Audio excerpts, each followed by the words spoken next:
I'm excited to be here with you all.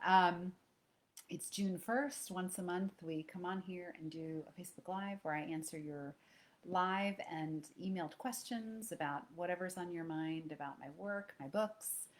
Um, yeah, and I'm looking forward to it. Uh, I have received a bunch of emails. Hi, Doug. How are you? So this is working, Doug, yes? It's changed a little bit, so I want to make sure. But if you're here and can see me, that's a good thing. Um, yeah, I've received a bunch of emails about different things, and I'm happy to kind of go through them. But if you have anything first that you would all like to talk about, please let me know. As those of you who have been here before may notice, I am not in my office. I'm actually, of all things, in my bedroom because our house, probably like many of your homes, has been turned upside down with the coronavirus and the quarantine. Um, yes, so welcome from, maybe we'll just rotate different parts of my house every time we come on screen. Oh, hi Rima too, and Doug. Yes, Rima and Doug were actually both, I saw them yesterday, and we had the most wonderful masterclass. I've been doing monthly online masterclasses. We used to do them quarterly, live and in person in Washington, D.C., but with the coronavirus, we decided to make the transition to the online realm, and they have just been spectacular. People have been so bravely sharing themselves, and it's just been wonderful, and including Doug and Rima. So I'm so glad to see you guys here, and was so thrilled to see them yesterday. The next one, actually, since we're on the topic, is going to be not June. This month I'm leading a public speaking workshop, usually at the weekend where we usually would do the master class, which is the last weekend of the month for the Writers Center. And all details are on my website if you're interested in that. That's findingyourvoice.com on the schedule or in events pages. So our next one's going to be July 26th at 2 o'clock Eastern Time. You can email me. Again, information's all on my website. What we've been doing before is capping it at 10 people so everyone has a chance to perform. But I've been getting some feedback, everything's in flow, that more people would like to come and not everybody would like to perform. So what I think we're going to try in July is to have 8 people perform, the first 8 people that let me know that they want to come and want to perform. And then we'll have 20 people total, though. So people that maybe don't want to perform or don't, just want to be a part of it can still observe and learn and participate that way. But that way it's open to more people. And the men and women who are performing get a chance to do so in front of a larger group, which is, of course, a great opportunity. So, yes, July 26th, online, right here from not my bedroom, but my office. and, uh, and I really look forward to that. That'll be great. So, yes, and my website, findingyourvoice.com, all the details. So, Doug, Rima, and anyone else who might be here, it's not showing me who is here. Again, this is a new setting, a new setup. So, this is kind of new for me. If you guys, let me know if you have anything on your mind, any comments or questions. And if not, I will go ahead and tackle the questions sent to me by different people over the last week or so. I'll give you all a second while they're thinking about it, debating. Um, I'll dive right in. I have been, to give you all some context, I've been writing articles for quite a while for Psychology Today, and I write also for American Songwriter, Huffington Post. Forgive me, I also just got back from a bike ride and didn't have a chance to shower, so everything's madness and mayhem. Um, and I've written 2 articles recently that I've gotten quite a number of questions about, and I'll just talk through them. The questions were basically, tell me more about it, how's it going, dive into it a little more deeply. So the first question is about an article I wrote about vocal health, and both of these articles, by the way, in all of my articles, you can find on the articles page of my website. Again, finding your voice right in the top bar, just go to articles and you can access my Psychology Today column as well as my own articles. And I think both of the articles I'm going to talk about are there. So one of my latest article on health, specifically in vocal health, was about how I have recently become, I guess, what you could call a vegan, and I'll go into detail with that more later. Long story short, and I talk about this more in the article, in January, my husband and I made a decision to do a 3 week trial of veganism because we'd seen a documentary called The Game Changers that we found incredibly compelling for health and other things. And um, John's cholesterol had gone up quite a bit, so we thought, let's give it a try. And long story short, um, it was a major success. His cholesterol dropped 63 points. I had never felt better. And John has not continued it 100%, but our family has definitely transitioned to more um, live foods, plants, and things like that. But I've remained on it by and large. And so one of the most prevalent question was, are you still doing it? When I wrote the article, I think it was March, and now, of course, it's June. And so I wanted to give you an update to follow up on that. So um, it's interesting. First, let me also say that because we're talking mainly to singers here, um, it made a radical difference in my voice being vegan. All of the kind of the mucus and congestion, the throat clearing, completely went away. I felt better. I slept better. I needed less sleep. My voice, I think I wrote in the article, and it's definitely still true, it just occurs as more slippery. Kind of does what I want more easily. It's really been amazing. Um, but I haven't, I've been playing with it a little bit because I couldn't figure out, I didn't know, was it meat products, fish, chicken? Was that really the main issue? Was it the eggs? Was it the dairy? Um, and so once every week or two, I'll have a piece of salmon, for example, or an egg, just to see if I can see if I feel an impact of that. And the one that has been most problematic through totally unscientific experiments here, but just anecdotally, has been the dairy. Dairy is the doozy for me. So um, I'm planning on continuing what we call in our house being vegan-ish, mostly plant-based. I do find that a piece of fish every week or two feels good to me. I kind of enjoy it, and my body seems to be saying, yes, please, please do that. Um, but I have to say, I also, after 4, 5, 6 months of doing this, really also value not consuming animals and animal products. So I feel ethically, I don't want to say better, I feel good about the choices that I'm making, and I feel flexible enough to be able to say, if my body seems to be craving a piece of fish, I'll do that. And of course, I take all the supplements, et cetera, et cetera. So I hope that answers the questions that a number of you were asking about that. And I'll definitely keep you posted. One thing I know I touched upon in the article, and that I definitely feel is so important when it comes to any kind of learning about singing or life, is to be humble and to have an open mind, because things that we think we know for sure today are not necessarily true tomorrow.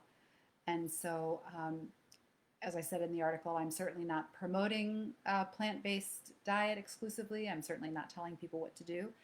But what I am encouraging people to take a look at ongoingly, as I have chosen to do, is their nutrition choices, their lifestyle, all of our choices, right, under constant evaluation and revision, so that we can be sure that we're doing things that best serve us and our goals and our families and our health.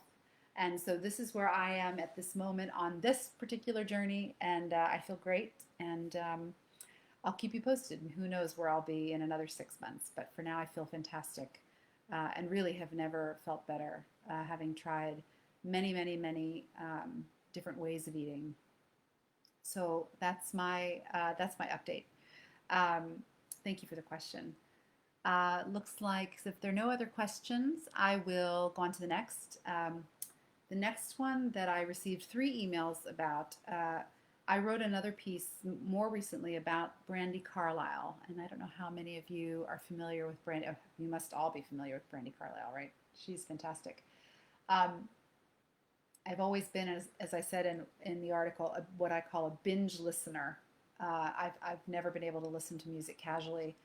Um, my friends used to like to tease me that, if a song would come on when I was trying to write or work, I literally would sit there at the computer and my brain would wander because I can't hear a melody or a lyric without my brain kind of drifting over and following it along. So when I do listen, when I'm not working, though, I just take these really deep dives into music and artists. And my latest one has been Brandi Carlile, a client of mine in Australia, actually, was the one, Trish, if she's on here, uh, suggested that I take a listen to The Joke. And I think I'd heard it kind of, it was in the air, you'd hear it at restaurants back when those were open.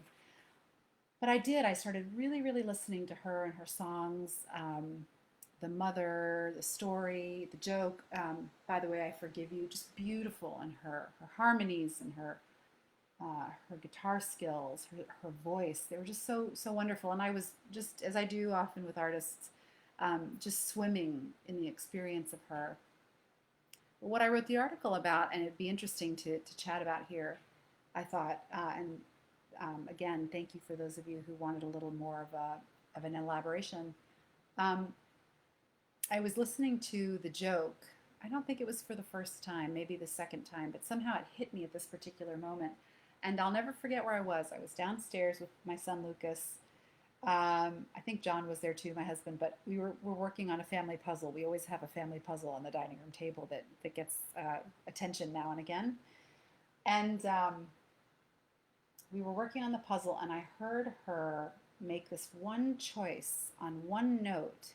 And I literally hopped up out of my chair and ran to my desk and wrote the article, or certainly a first draft of it.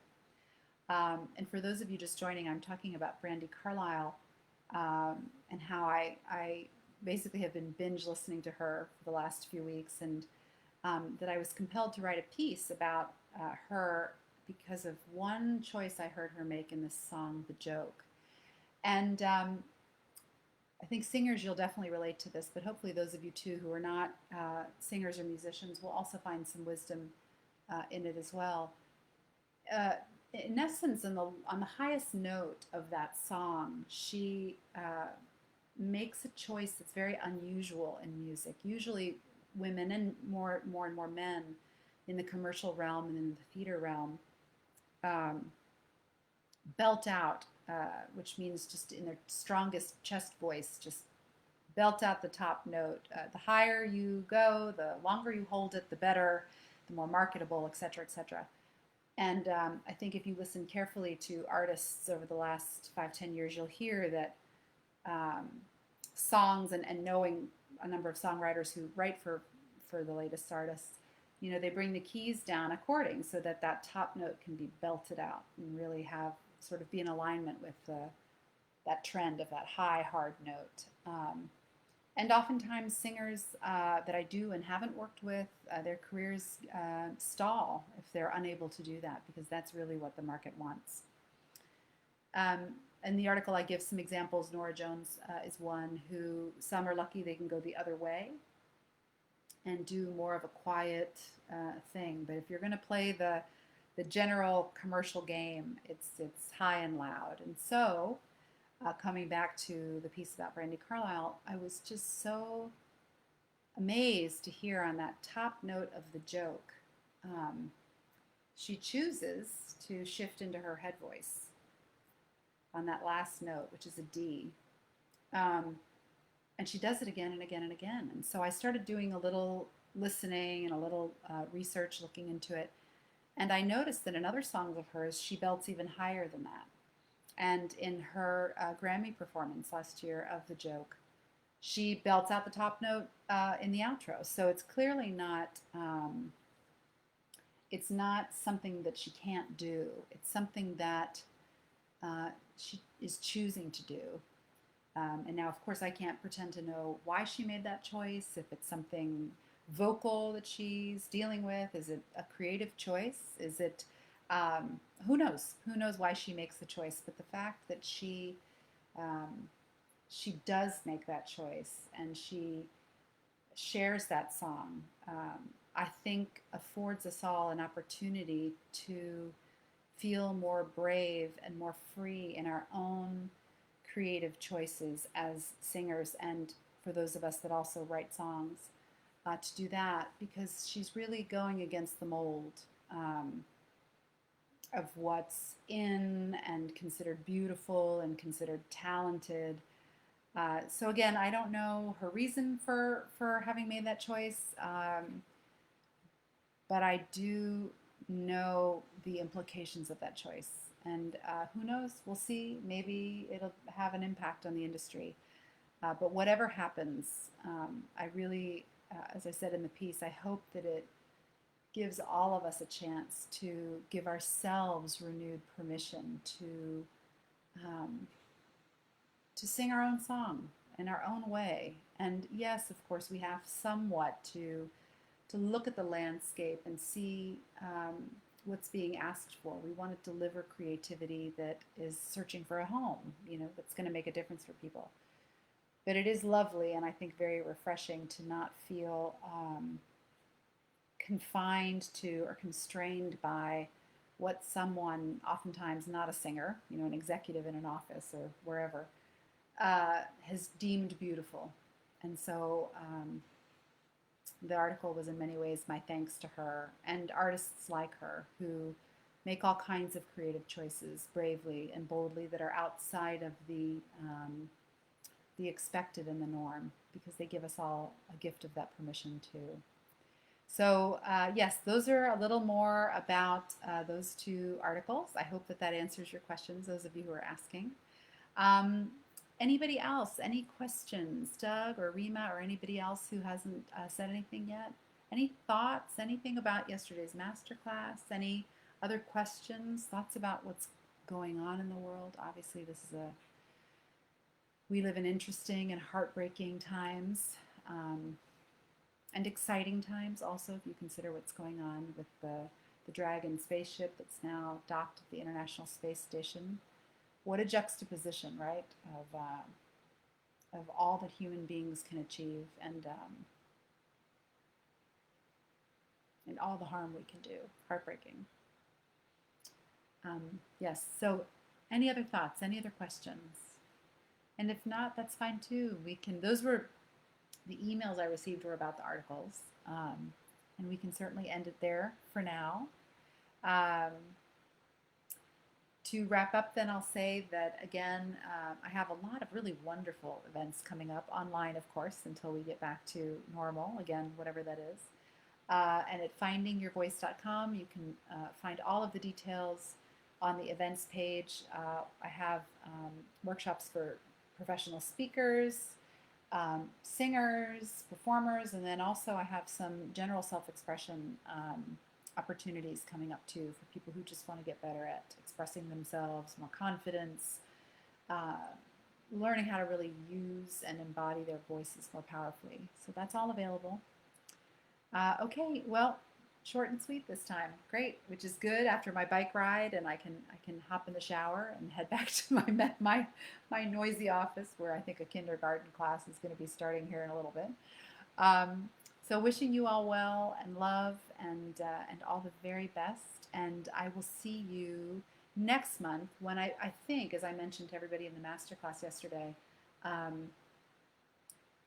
think we're going to do it on Google Meet, because while I can see your questions here, and many of you have emailed questions before we sit down together, it's so nice to be able to see you on screen and to see each other and to talk with each other live. So I'll post details here on Facebook in The Art of Singing, and I look forward to seeing you all the first, whatever that is, Monday of July. So I'll have more details soon. Take care, everybody. Lots of love, and thank you for being here with me, and have a marvelous day. Best wishes.